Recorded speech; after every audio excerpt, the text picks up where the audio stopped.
have a seat, get nice and comfy. Can I get you a beverage? Nope, you're good. All right, sounds good. Well, welcome to Off the Wall. My name is Trey. Thank you so much for joining me today.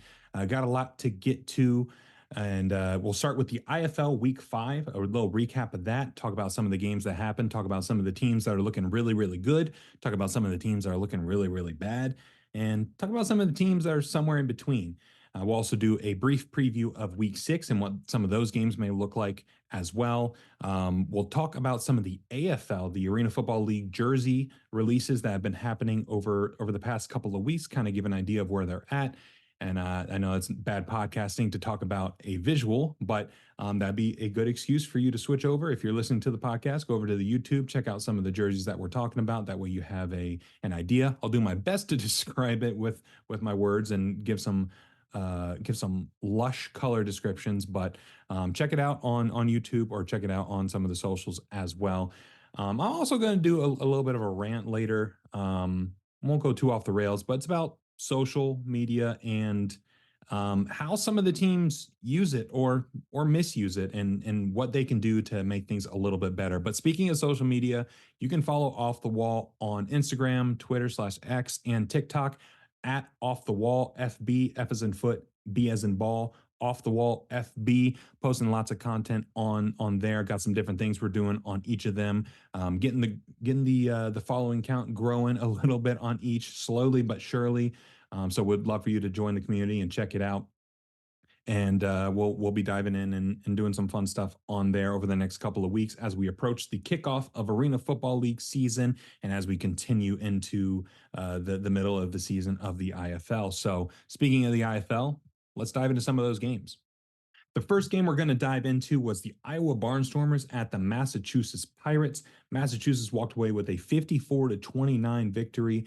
This game was taking place in Lowell, Massachusetts on that beautiful purple and seafoam green field. So if you haven't seen that, pull it up on YouTube and take a look. It is a visual delight. Eat your heart out, Boise State.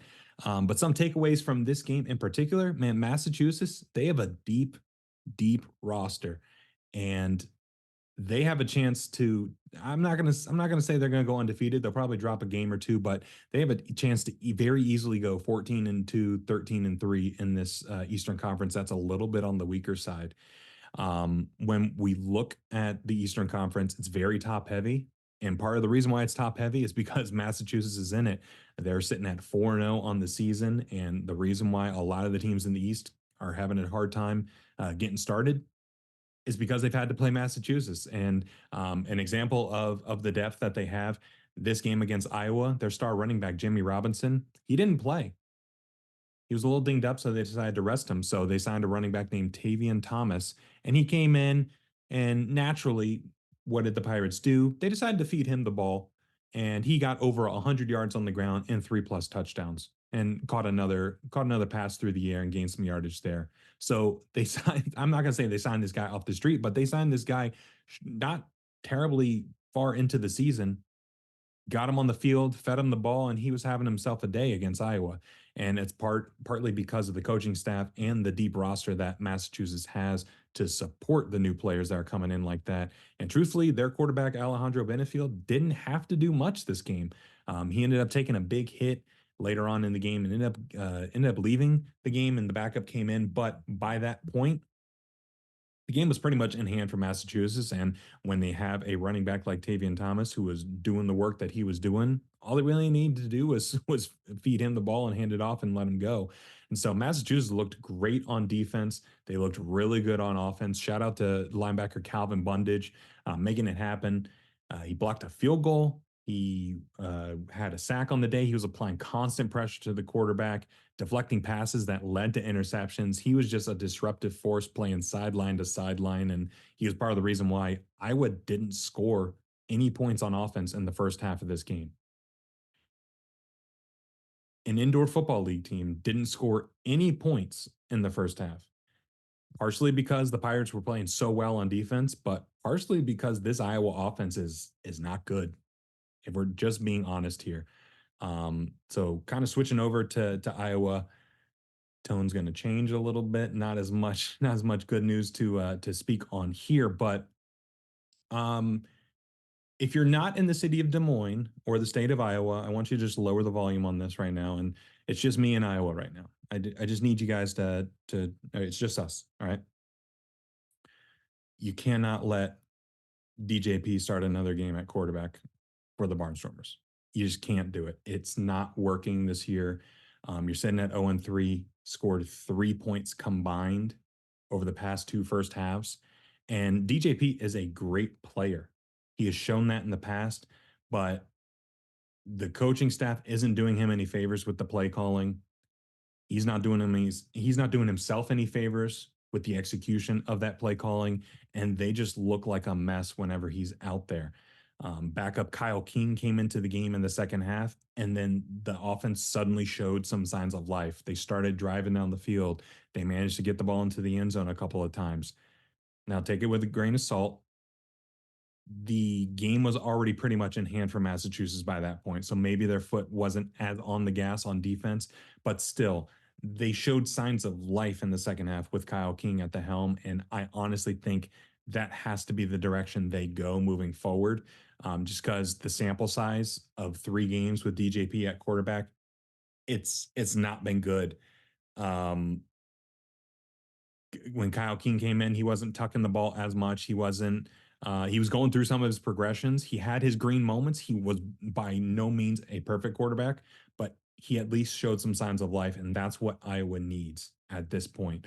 Life's not getting easier for Iowa. They got the Arizona Rattlers coming into town next week, so it's going to be interesting to see how this whole quarterback situation works out for Iowa. But the offense needs a boost. It needs something, and um, DJP was great in the past for Iowa, but I just think that he needs a new environment outside of Iowa. He needs to go to a new team, and Iowa just needs a fresh look. Just because the system that Iowa's running on offense and DJP, they're just not meshing very well, and it's just needed for all parties involved.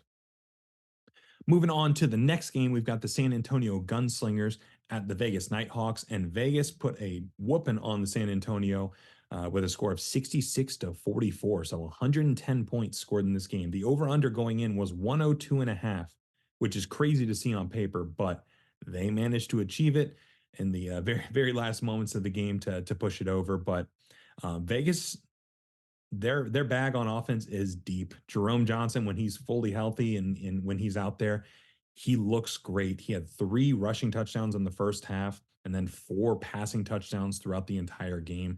Total of 7 touchdowns in the game, which seven touchdowns, pretty good. Pretty good. They were getting it done on the ground without Jerome, or not. I shouldn't say without Jerome, but they were doing lots of wide receiver motion handoffs as well, and they got into the end zone a couple times with that. So close to, or not close to, 9 total touchdowns scored on offense for Vegas, and they just seem to be getting better and better each game, and they seem to be getting more and more comfortable with each other, with the scheme, with everything. And Jerome Johnson, he's looking like the leader for the MVP award so far through a quarter of the season. So we'll have to see if he maintains this level of play. But the Vegas defense also deserves a little bit of shine too. They're young, they're fast, and they're getting better every single game as well. Sam Castronova, quarterback for San Antonio, is very good. And in order to beat San Antonio, you need to get a couple of stops. And Vegas was able to do that and capitalize on the turnovers. They were able to stop them from scoring right before halftime. They were able to get a clutch stop towards the end of the game, and that they were able to bust the game open from there. So Vegas looks very good. I think last week I had them in the bad good teams. So with this game, they definitely got bumped up to the good team. So congrats, Vegas. You're welcome. Their defense looks good.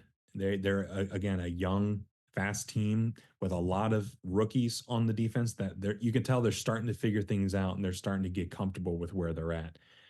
Flipping over to San Antonio, I want to talk about defense. They were not looking good at all, and that's been the theme all throughout the season. I'm gonna throw some numbers out at you here. The Gunslingers have scored on offense 61, 50, and 44 in their 3 games so far. They are 0-3 because their defense has given up 69, 57, points. Their offense is averaging over 52 points per game, and they're 0-3 because their defense is giving up over 60. Not good. That may be a hot take, but that's not good if you're San Antonio. Um, and what this does for the offense of San Antonio is this gives them zero room for error. Sam Castronova is a fantastic quarterback. He's one of the best quarterbacks in the IFL already.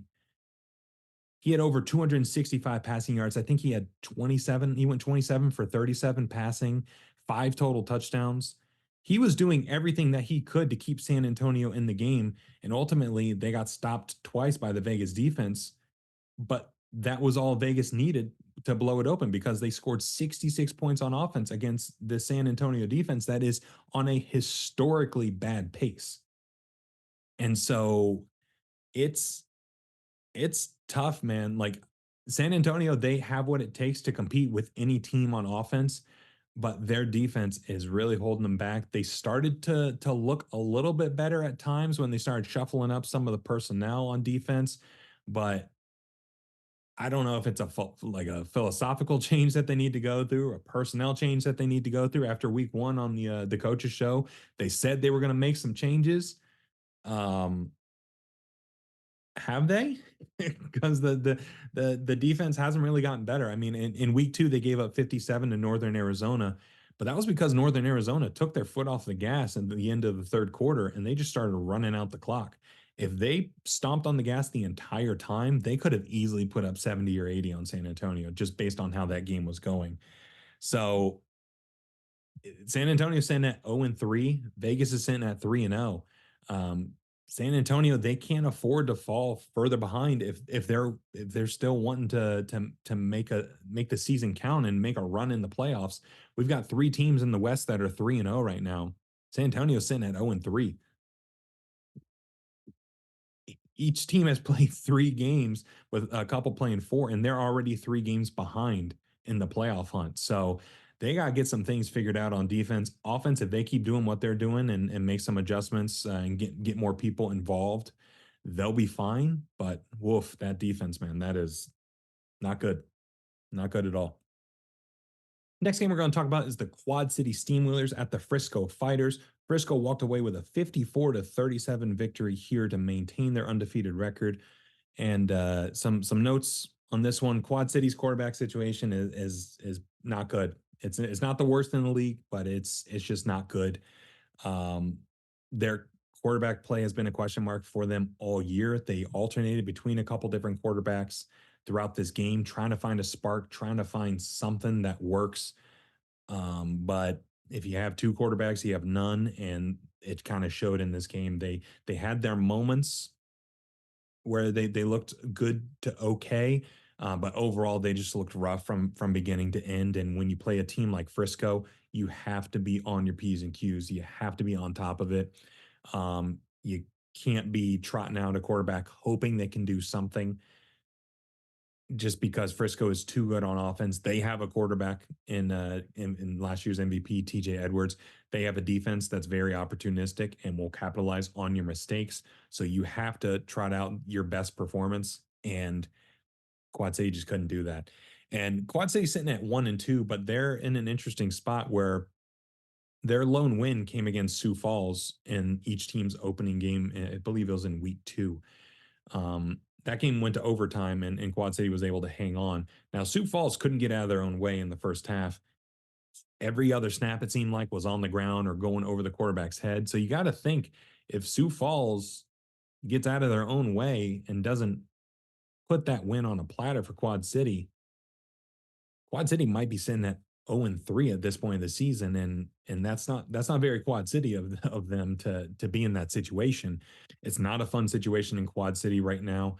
I certainly don't envy the coaching staff for some decisions that they'll have to make. But we talked about a quarterback a little bit earlier that is a dual threat, a mobile type, who's in a bad situation of his own. And over the past couple of years, Quad City has been successful when they have a dual threat quarterback who's able to make plays on the ground and through the air. So this is all purely speculative, and here's not even hearsay, just speculation on my behalf. But what if Quad City trades for DJP from Iowa? DJP is in a pretty rough situation where he's not really stirring the drink in Iowa. And what if Quad City makes a trade for him? That could be the fresh start that he needs. That could be the boost that Quad City needs. So something to think about. Like, it's trades are not unheard of. Last year, Nate Davis got traded from Duke City to San Diego, and San Diego's been on a tear ever since. I'm just saying, let's think about it. Let's think about it. On the other side, Frisco has looked better and better every single week. The East is shaping up to be a 3 or 4 horse race this year with Frisco, Massachusetts, Green Bay, and Tulsa, which we'll get to in just a moment. But they still have some things to get cleaned up. I'd like to see Frisco get a little bit better in the passing game. They are very reliant on the running game, and as they should, they have one of the most dynamic players in the entire league at quarterback in TJ Edwards. Their running game looked great this game. Meatball Carter made his season debut for Frisco, and he looked pretty good, and he's only going to get better. And if Jimmy Smith can get healthy, they'll have plenty of running options, and that their offense looks good, but I know they could be a little bit better. They just have too much talent on both sides of the ball, and they have big playability. Um, I would like to see more out of the passing game, but um, what Frisco does very well is they stretch a team out where they'll lull you to sleep with the run while gaining 4, 5, 6 yards of carry, and then they'll toss a bomb over you and keep you honest and keep you humble. So on defense, they will capitalize on any mistake that an offense makes, and they are very opportunistic. They got tons of playmakers all over that defense, and on special teams, they had a kick return touchdown in this game as well. So they are a very dynamic team, and they actually have a rematch against Tulsa next week, and they played for their opening game in week 2, and it was a very low scoring affair that was a little bit of it was ugly old school football where Frisco squeaked out a victory, but next week just got a little more interesting based on how Tulsa played this week. So the next game we're going to talk about is the Tulsa Oilers versus the Sioux Falls Storm. Tulsa ended up winning this game 56-40, and it wasn't even that close if we're just being honest. Tulsa straight up kicked the door in, snatched Sioux Falls' chain, and walked out. They went they went into their building and smacked them around and walked away with a big W. Um, Before the season, I posted a blog on offthewallfb.com, cheap plug, about comparing IFL teams to their NFL counterparts. And the comparison I made for Tulsa was the Houston Texans. And the reason why I said that was they have the supporting cast and they have the young pieces on defense to make a run, but they just needed a quarterback to come in and make things work and be the commander on the field and be the game manager to kind of make things flow. And this game showed what Tulsa can be when they have that quarterback that makes things happen. Daniel Smith had himself quite a game. He exploded for 6 touchdowns on the game, and this is who Tulsa can be. This is their potential. So if they can achieve close to this and their defense can continue to play as they have all throughout this season, Tulsa's going to continue to make some noise. And in the Eastern Conference, they can make a run and secure a playoff spot. And once you get in the playoffs, if this Tulsa team can drop 56 and control the pace of the game like they did here, they catch a team snoozing, they could easily advance to the conference championship or even the national championship at the end of the year. So I like how Tulsa is looking. The quarterback play was their question mark heading into the season, and Daniel Smith has looked really good so far, especially this game. And then on the other side, we're talking about Sioux Falls, and before the season, a comparison I made for Sioux Falls was in that same blog was the New England Patriots, and so far a quarter of the way through the season, that's a little on the nose at this point because they lost their quarterback who won multiple championships last year. They lost the most winningest head coach in league history, who was coaching the team for nearly 20 years. New quarterback, new coach, and they're sitting at 0-3, and they don't really have an offensive identity to lean on. Their quarterback play has not been good, to say the least, and that's part of the reason why they're sitting at 0-3 at this point. They only really managed to get things going on offense when the game was pretty much in hand for Tulsa. Tulsa was up by a lot in this game, and Sioux Falls scored with either no time left or close to no time left to make it only a 16-point game. So this was not even nearly as close as the scoreboard indicates. And part of the reason that Sioux Falls is struggling is because they lose momentum after halftime. And leading into halftime, each game that they've played so far this season, they've given up a touchdown within the final minute of the first half.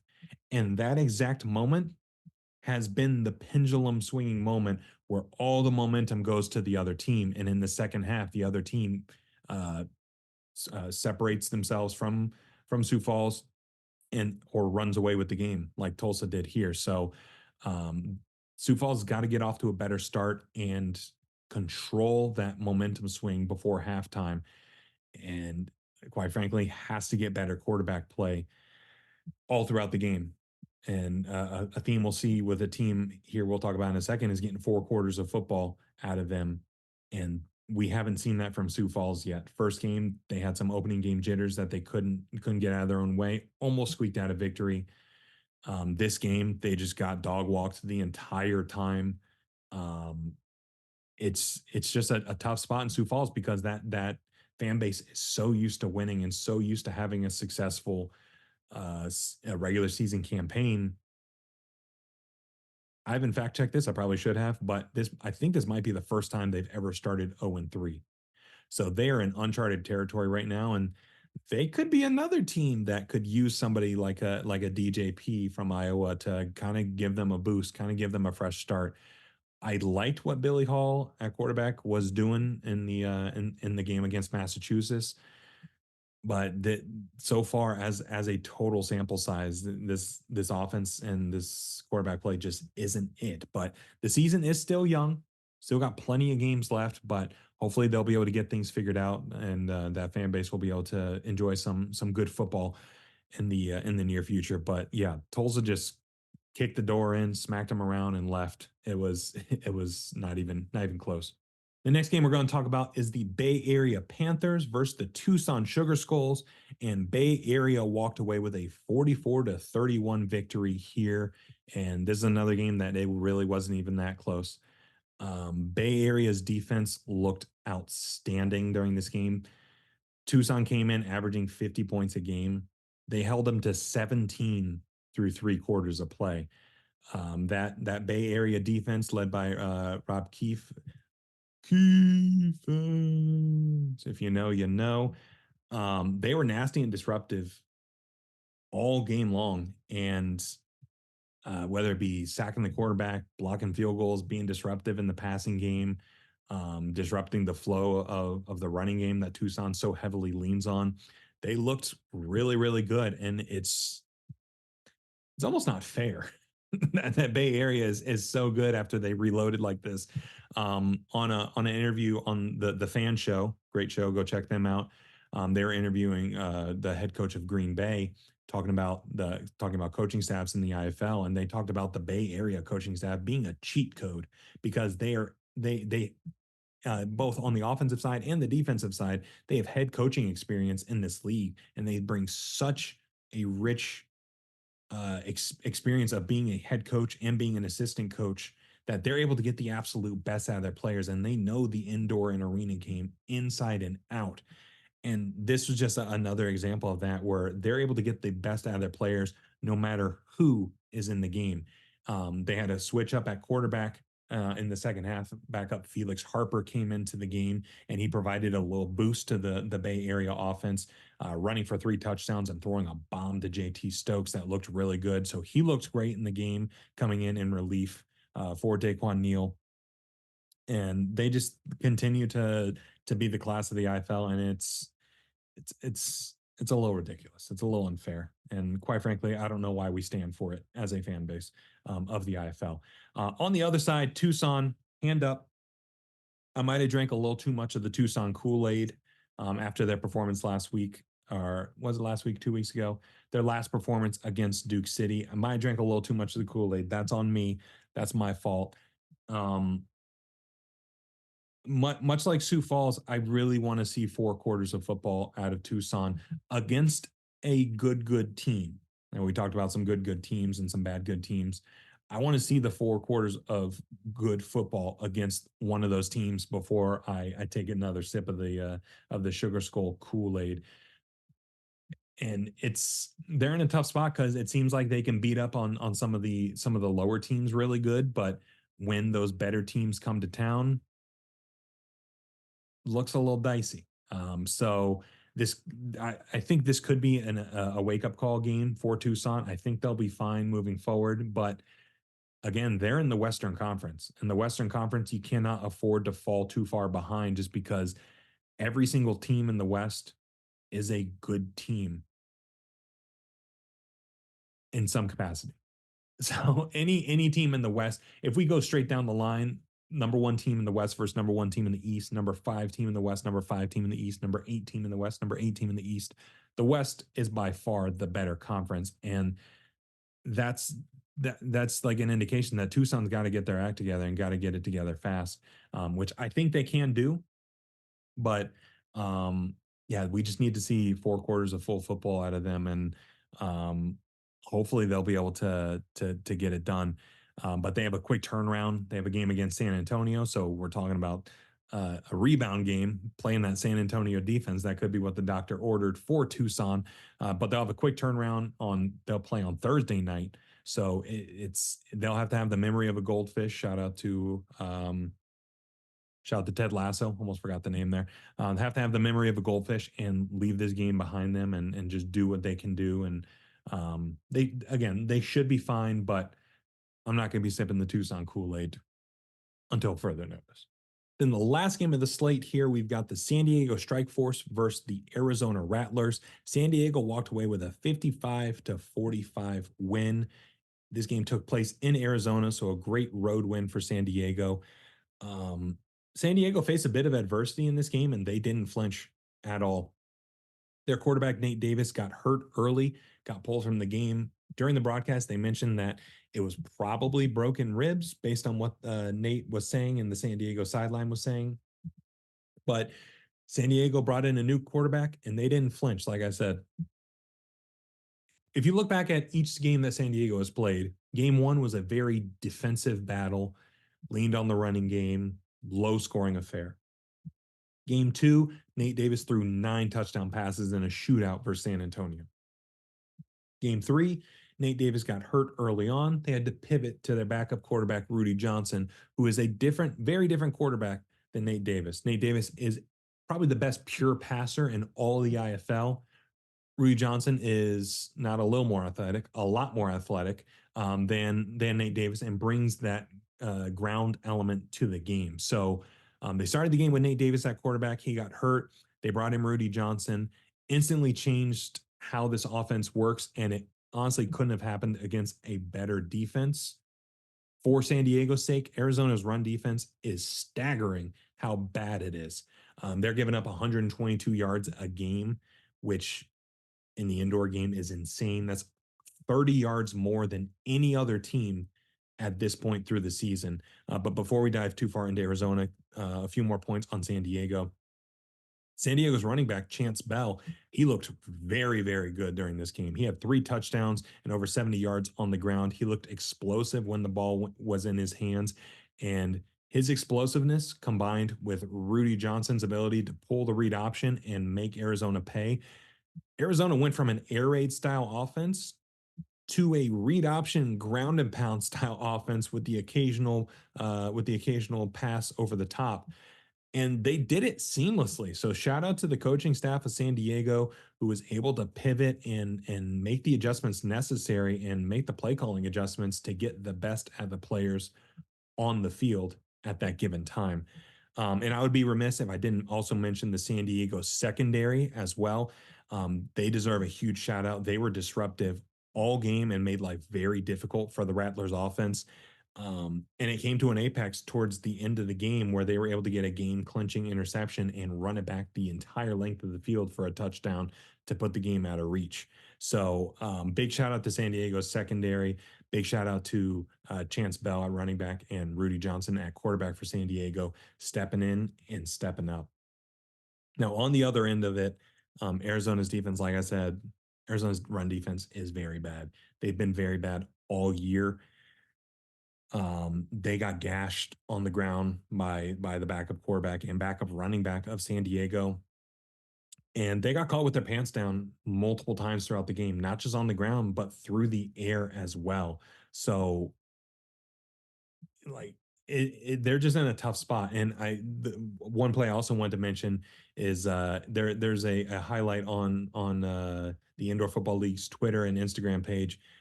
Arthur Jackson, wide receiver of San Diego, runs one of the nastiest double move routes you will ever see in any level of football on Arizona in the second half. And San Diego was just clicking, and Arizona was just gasping for air, hoping to find a stop, and they just couldn't get it done. Now, in their defense, in the defense's defense, sure, we'll go with that. The injury bug has hit Arizona hard, both on both sides of the ball, but they got to find ways to snag some victories here because Dalton Sneed's going to be out for a little bit longer, and once Dalton Sneed gets back, they should be able to piece some things together on offense. But he doesn't play defense.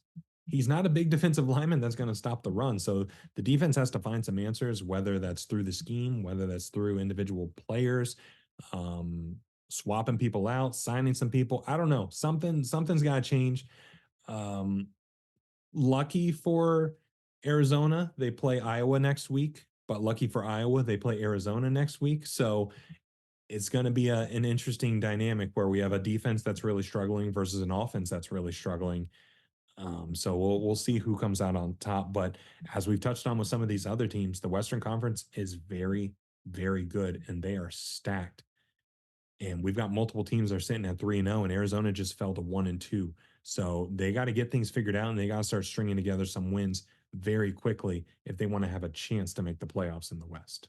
So that was week 5. Overall, a pretty fun week of football in the IFL. Looking ahead to week 6, we got games on Thursday, Friday, and Saturday this week. So we'll just run through them real quick and give you an idea of what to expect. On Thursday, we've got Tucson at San Antonio. That's probably going to be a very high scoring game just based on how bad San Antonio's defense has been. Tucson's defense hasn't been spectacular either. So you could probably expect this total to be definitely upper 90s, maybe low hundreds, maybe like a 101.5 type of line. Tucson will probably be favored by a couple points. So that's going to be a very entertaining, high scoring midweek game. Moving on to Friday, we've got Sioux Falls at Green Bay. Green Bay defensively, I've talked about it before. Defensively, they are very good. Offensively, they kind of play a boring brand of football compared to some of the other teams in the league, but it works for them. So it's probably going to be a low scoring game. Probably expect this total to be maybe low 80s, probably mid 70s, maybe like 76.5 or so. Green Bay is definitely going to be favored. So that'll be an interesting one. Not going to be the most thrilling game of the weekend, but if you love fundamental Big Ten football, that's the game for you. Saturday, starting off the Saturday games is going to be Vegas Nighthawks at the Jacksonville Sharks. Vegas, very fun team, very good on offense, getting much better on defense. Jacksonville, very good on defense, looking for a pulse on offense. They have signed some new blood on offense at quarterback and running back. We'll see if they get implemented this soon, but Vegas and Jacksonville, they already played earlier this season. Vegas was able to walk away with the win, but Jacksonville was able to cover the spread on the road. So I would expect this over under to probably be in the mid 80s. Vegas will definitely be favored probably by 6.5, 7.5, being that they're on the road. If they were in Vegas, it would be much more. But this should be an entertaining game, and this might be the game that Jacksonville starts to piece some things together and starts to look like the Jacksonville of years past in past leagues. Next game up is going to be the Massachusetts Pirates at the Quad City Steamwheelers.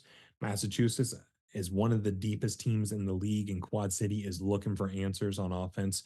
So I feel like this game's probably going to have an over under in the high 80s, probably like an 88 and a half. Massachusetts for sure is going to be favored, probably like 8.5, 9.5, just because Quad City, they're looking for answers on offense. So looking like we're gonna have a lot of home dogs this week. So we'll see how that shakes out. Next game we got is going to be the Arizona Rattlers at the Iowa Barnstormers. And like I mentioned a little bit earlier, Iowa's offense is not good, looking for answers. Arizona's defense not good, looking for answers. So something's got to give. Either the defense is going to look good or the offense is going to look good in this game. But Arizona's probably going to be favored going into this game simply because Lorenzo Brown Jr. has looked pretty good on offense and at quarterback. And Arizona does overall have the better team. Probably expect this over under to be in the low 80s, with Arizona probably being favored by 3.5, 4.5, somewhere in that range. Next game we've got is the Frisco Fighters at the Tulsa Oilers. Now this is a rematch of a game they played earlier. I think they call it the Red River Rumble. Frisco going into Tulsa. Tulsa has a very great home atmosphere. They pack that arena. A lot of teams in the IFL, they struggle to fill the arena. Not Tulsa. They have a pretty good culture that they've established early on. Frisco is probably going to be favored in this game, probably going to have a total in the low 90s, high 80s. If Frisco is favored by like 4.5, 5.5, I might lean towards Tulsa just because Tulsa looked really good last week. That may be a little bit of recency bias. I might change my mind on that. Don't hold me to it, but this is going to be a very, very entertaining game just because both teams are trending upward since the last time they played. Tulsa has scored like 14 to 15 to 16 more points each game that they've played. So I don't think they'll score 72 or 80 against Frisco by any means, but their offense has been trending in the right direction. This is going to be a very, very entertaining game. Now, the game of the week, in my opinion, is going to be the San Diego Strike Force at the Bay Area Panthers. San Diego has looked very, very good in each game for different reasons. Bay Area is Bay Area. They're the defending champs. They have the best coaching staff in the league. They reloaded their roster. Defensively, they look great. Offensively, they make it happen. This is going to be the clash of the undefeated teams at the top of the standings. And lucky for us, we get this game in back-to-back weeks. We get San Diego at Bay Area this upcoming week, and then the next week after that, we got Bay Area at San Diego. So we're going to get the fight and the rematch in back-to-back weeks. It's going to be a very, very fun game to watch. So highly recommend tuning into this one if you're going to tune into any one game this weekend. And then finally, last game on the slate is going to be the Duke City Gladiators at the Northern Arizona Wranglers. Duke City trying to piece together 4 quarters of mistake-free football. If they could get out of their own way, they could potentially make some noise here and pull off the upset against Northern Arizona. But Northern Arizona has just looked very, very good on offense. They've looked incredibly efficient, spreading the ball around to everybody, getting everybody involved. So I would expect Northern Arizona to probably be probably 7.5 to 8.5 point favorites at home total. Probably sitting in the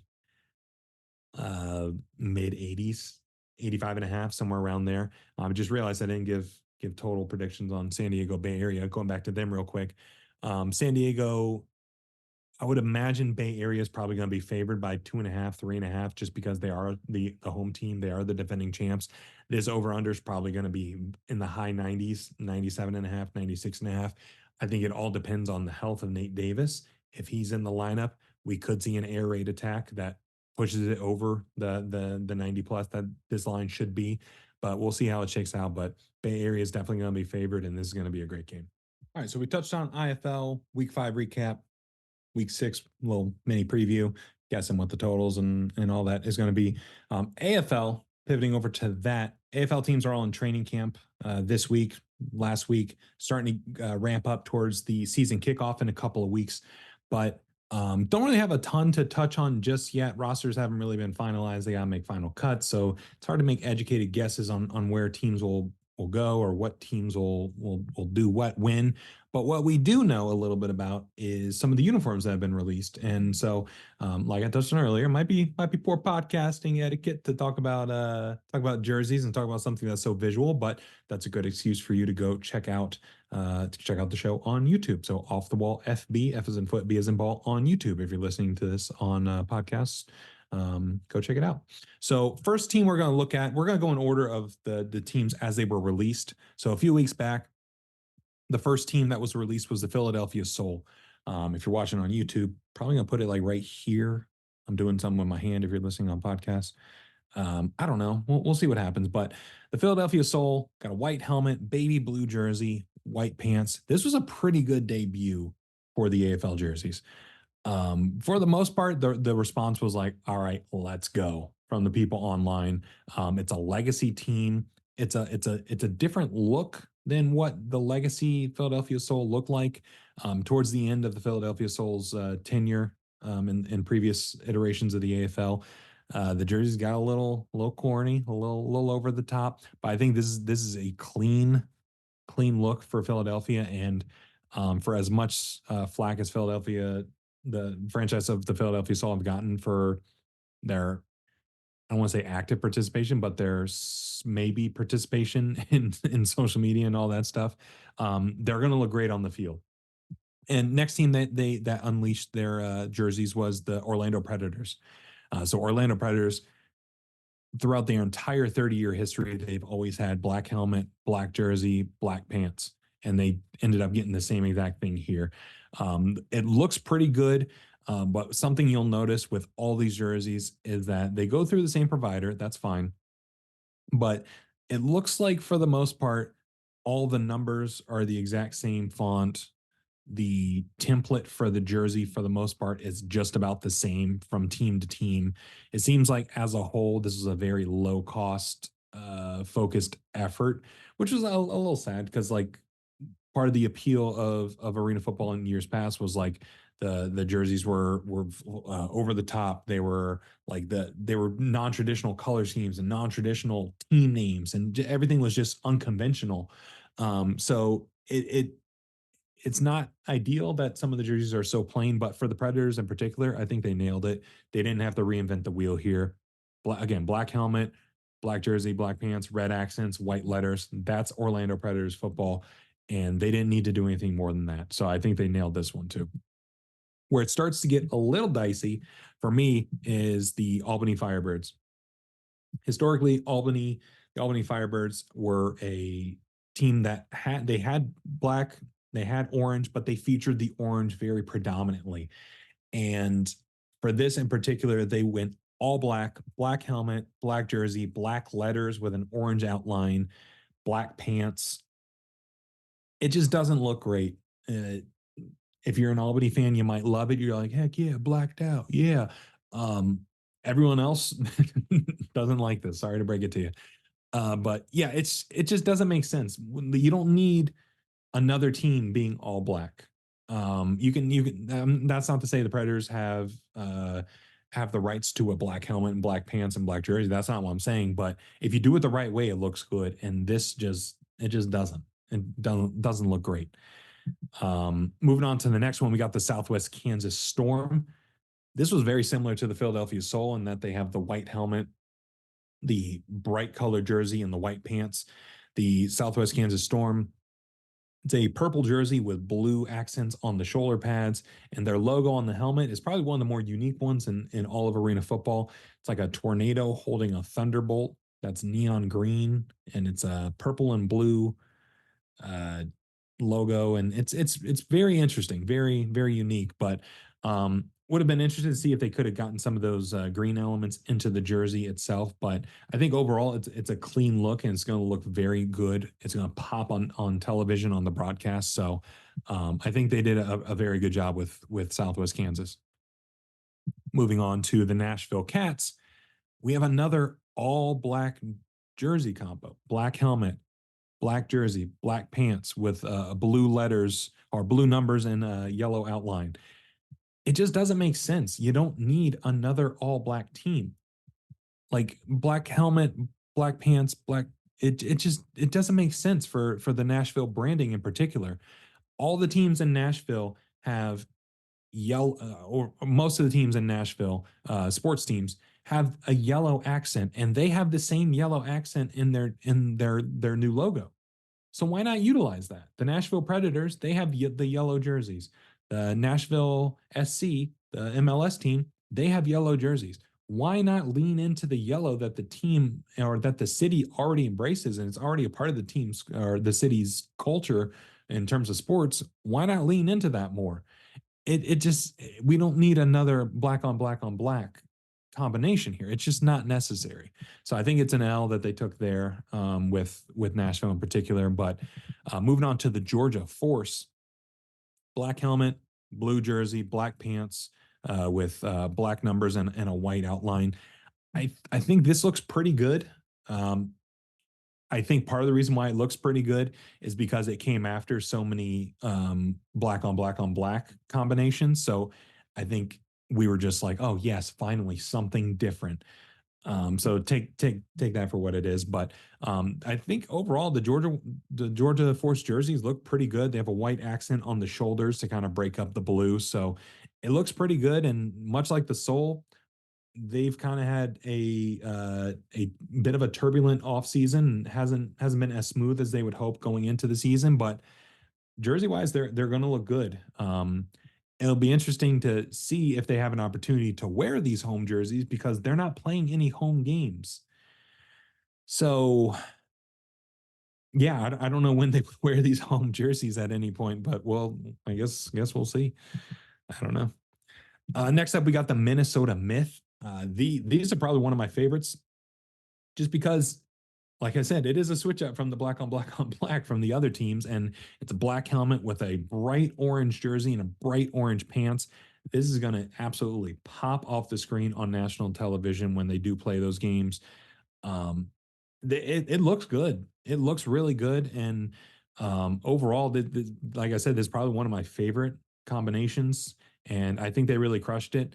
It'll be interesting to see. They've been posting pictures of them practicing in orange helmets as well, so it could be a little sneak peek as to what may come in the future. Maybe they sneak in an orange helmet with the all orange here, get a full color rush experience. I don't know. We'll see. That's purely speculation on my behalf, but Minnesota Myth looks pretty good. Next up, we've got the West Texas Desert Hawks. They have a white helmet with a blue jersey and blue pants, so it is a switch up from from the all dark colors that we were seeing in over the past couple of teams. But it looks pretty good, all things considered. The blue is pretty bright; it pops, especially with the white helmet. Now, West Texas did post on their Instagram, I think on the AFL's post of this jersey, someone made a comment about the helmet not really making sense with it, and they posted a picture of their own helmet, which was a bright red helmet with a blown up eagle head on it. So I'm not sure how that's going to look with this particular uniform get up, like a red helmet with a blue jersey and blue pants. I don't know about all that. I think this look works. They were very defensive about it on social, but we'll see how it shakes out. And that is kind of a hint to me that some of these other teams may have different helmets than what show up in these pictures as well. So still have some more teams still to be unveiled leading up to week 1 of the season. So we'll see if any adjustments are made. Next up, we've got the Oregon Black Bears, and this is probably my favorite uniform unveiling of all the AFL teams so far. I think it's just a super clean look. The black isn't a super dark black. It's kind of a little bit on the lighter side, and that could be just because it's paired with the white helmet and the white pants. It just makes the black look a little lighter. I don't know, but it just looks good. It's very reminiscent of Oregon State's football team, black, orange, and white. I'm sure Oregon State has worn this combination at some point. If not, they certainly will soon. So I think this looks very good, and they're gonna look good. Will they play good? I don't know. We'll find out, but at least they'll look good. The next up, we've got the The Salina Liberty, I believe it's Salina. I hope it's Salina. The Salina Liberty, and much like the West Texas Desert Hawks, they have a white helmet, blue jersey, blue pants, and they're almost identical. The blue is a little bit darker for the Liberty, and it's basically the same jersey as West Texas, with a little bit of variation on the shoulder area of the jersey. But there's only 16 teams in the league, and you would hope that they would have 16 different ideas. You would hope. We look at West Texas, we look at Salina, white helmet, blue, blue. We look at the Predators, we look at Albany, we look at Nashville, black helmet, black jersey, black pants. So it's a little disappointing to see that even though there's only 16 teams, they don't really have 16 unique ideas. It's a little disappointing, but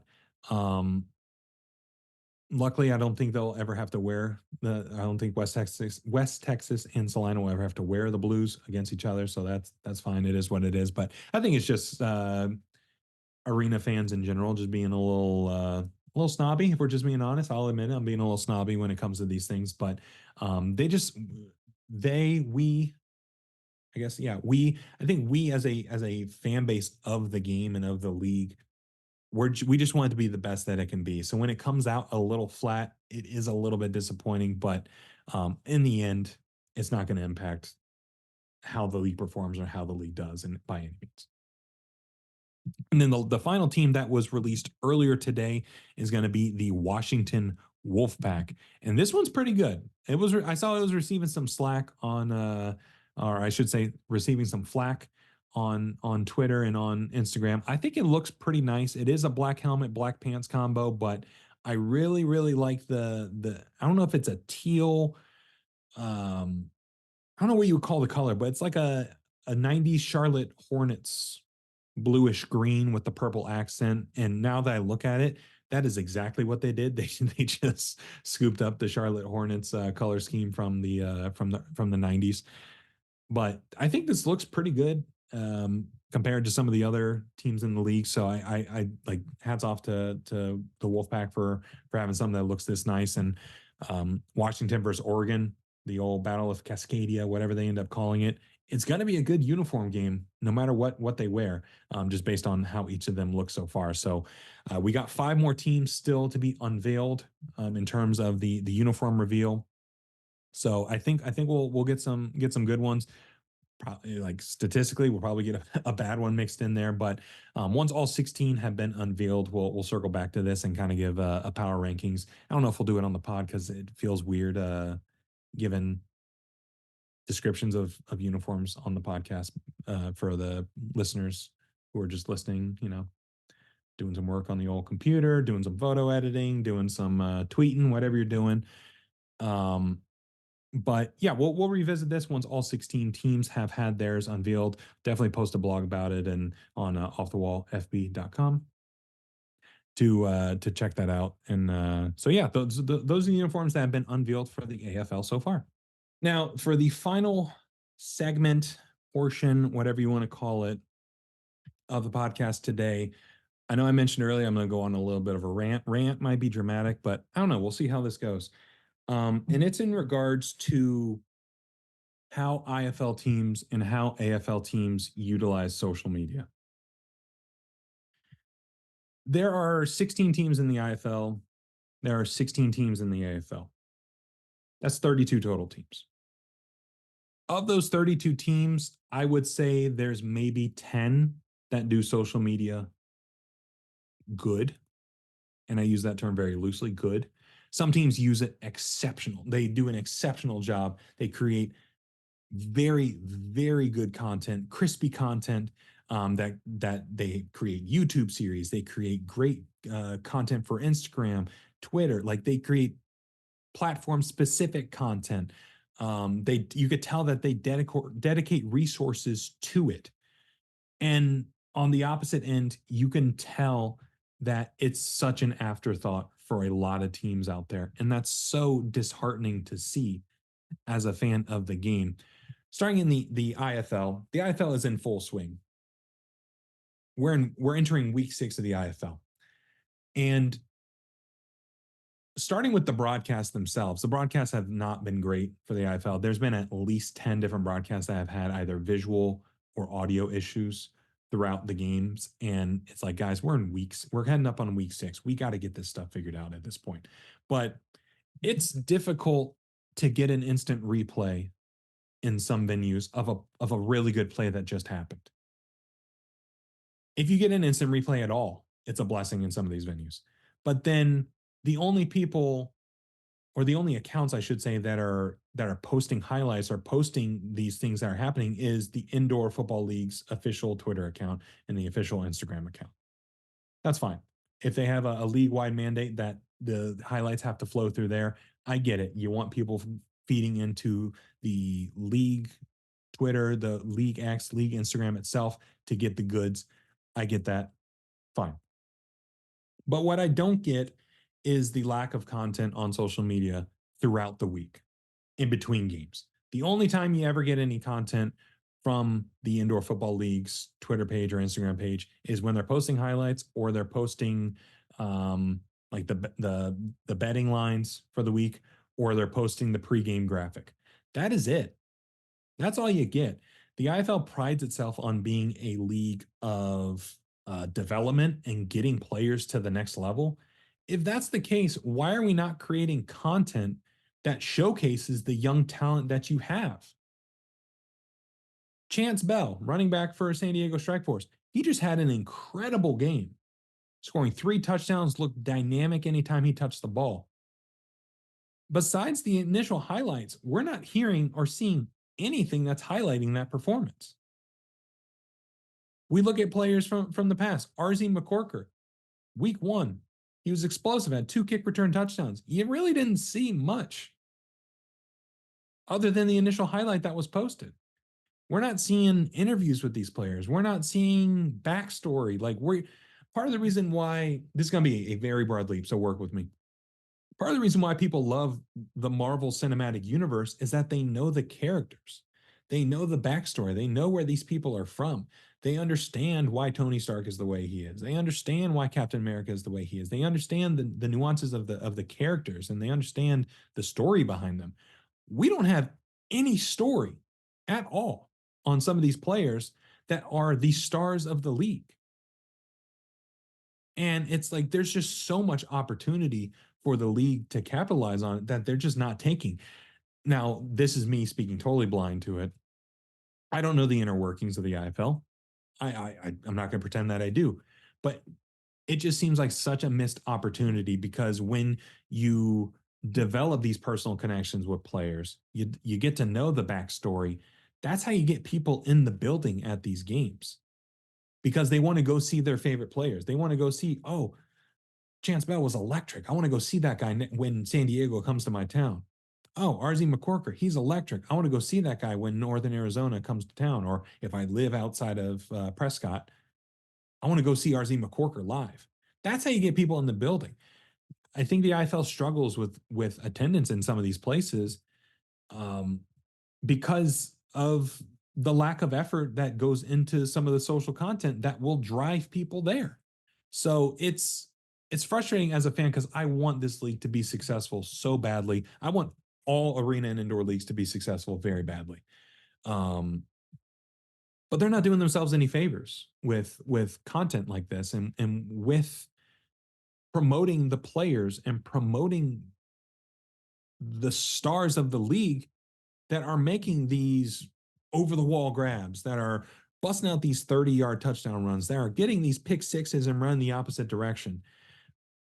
We just don't, like, as a whole, as a league, the standard has to be higher for the individual teams and for the league itself. This is going to require a little bit more resources. I understand that. Maybe that's not in the budget. Maybe that's not a feasible thing.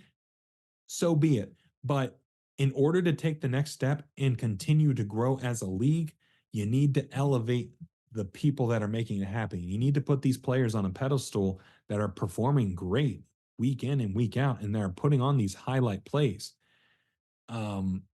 Just because you talk about being a league of development, by you showcasing this young talent, you're assisting with their development because you're getting more eyeballs on the players that are making these plays. And you could like making a sizzle reel of somebody like of a running back or a wide receiver making unbelievable plays through the first quarter of the season. That could be the difference of them getting discovered by a UFL team or discovered by a CFL team that they get a chance at, and then they go and thrive. So I just feel like the IFL in particular is holding itself back, and just a little bit higher focus and dedication on social media and putting out quality content will go a long way. And I think that's the next step for the IFL in particular. Now the AFL, oh boy, the AFL, there are very few teams doing content at a good level. We've got some teams that are posting blurry videos of podcast interviews. Um, we've got teams where I don't think they have a social media team. They don't have a social media manager. It looks like the owner is just whipping out his camera phone, taking a picture, uploading to Instagram. And that's not good enough. If you want to, if for the AFL in particular, you want to be the premier league, you want to be a destination league for players, you've got to do a better job on an individual basis with the teams, and you've got to do a better job as a league. Now, I understand the league is still 2 weeks out. They don't have highlights to work with. They don't have a ton of content to actually work with. Present day content, I should say. They've got 30 years of historical content that they haven't even touched on. Like, if I'm the AFL, I'm busting out Barry Wagner highlights and posting them and saying, like, Barry Wagner, all-time great. Look at this guy go. I'm posting Eddie Brown highlights. Eddie Brown, all-time great. Look at him go. Look at him catch this 40-yard bomb and dance after in the end zone when he scores the touchdown. Look at this highlight reel by Bob McMillan. Look at this highlight reel by Corey Fleming. Look at this highlight reel by Randy Gatewood. Like, you have 30 years worth of highlights at your disposal as a league that you could be leaning on, but you're not. And the same thing goes with the AFL that I touched on with the IFL. The AFL has to have a higher standard for each of their teams in terms of social content and in terms of, hey, this is the minimum. Because it just seems like the investment in time, energy, and resources is not there for a majority of these teams. And that's upsetting because I, I want the AFL to be successful. I want AFL 3.0. I want this thing to be around for another 30 years. But the way it's going and the way the teams are just failing to market themselves and they're failing to put themselves on a best foot forward, it's not inspiring much hope. Just because we live in an age where social media is so important. And I'm not saying social media is easy for social media managers out there. It is not. I know it's not, especially when you're trying to make quality content. But that quality is what will take your team and your league from here to here. And I just gave a visual and I just realized that. So I'm sorry for the podcast listeners. I'm putting my hand at about the middle of my face when I say from here, and I'm putting my hand above my head when I say to here. Like, if you want to take that next step, it's going to take a dedicated effort and an investment of time, money, and resources from your team in order to make it happen. So I'm hopeful that when the season kicks off, we'll start to see an improvement in some of these things. But if I'm being honest, I cringe at some of the content that gets posted by some of these AFL teams and some of these IFL teams, just because I know they can do better. And if they did better, the league and the sport as a whole would be better off. So that wraps up everything for today's episode. I appreciate you riding with me. If you've listened along and watched along through this point, there's only 24 hours in a day, and the fact that you spent some of that time with me intentionally or maybe unintentionally, I don't know. It means a lot, and I really appreciate you taking the time to stop in. But please follow us on all the socials: Instagram, Twitter /X, TikTok at Off the Wall FB, F as in foot, B as in ball, Off the Wall FB on each of those. Come give us a follow. The free high five via DM offer has expired. I'm so sorry, but please still give us a follow and come check out the website, offthewallfb.com. Posting blogs about some of the things that are happening in the indoor and arena world, and the podcasts are on there. Yeah, come get active on the socials and come say hi. Take care. Bye.